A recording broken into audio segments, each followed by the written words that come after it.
Before, when I did apples or sweet potatoes or anything that I turned into a fry, I would use the smaller.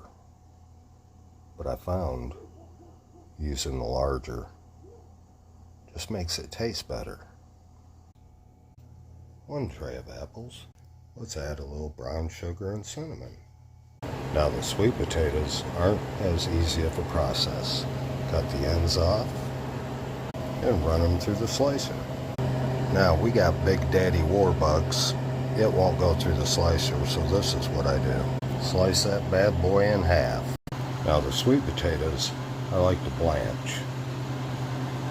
Now my cucumbers I slice up, usually in 1/4 inch slices. Anytime you add any seasoning, let them sit out. Don't throw them in the freeze dryer right away.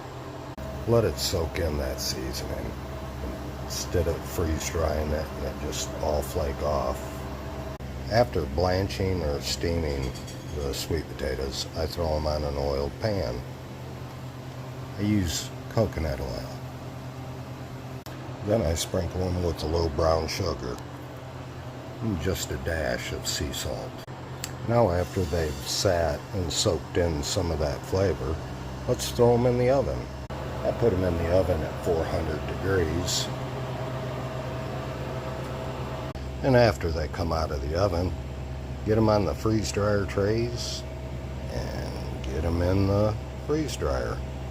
Another thing that I wanted to say, I don't have a set time on how long I leave them in the oven. I let them get a skin to them,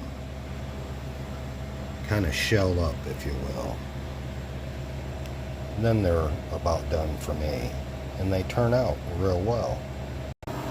So here we go, in the freeze dryer they go. I'll have to make another video because it normally takes a couple of days for them to complete,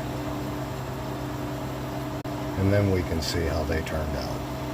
Another thing that I've done to my freeze dryer is I've propped it up on about 3/4 of an inch. That way when I open the drain, it completely drains out. I don't know whether that helps or not, but it does for me. And it doesn't have an effect on how the freeze dryer runs, because I hate to start a new batch and have water down on my tongue. Freeze drying.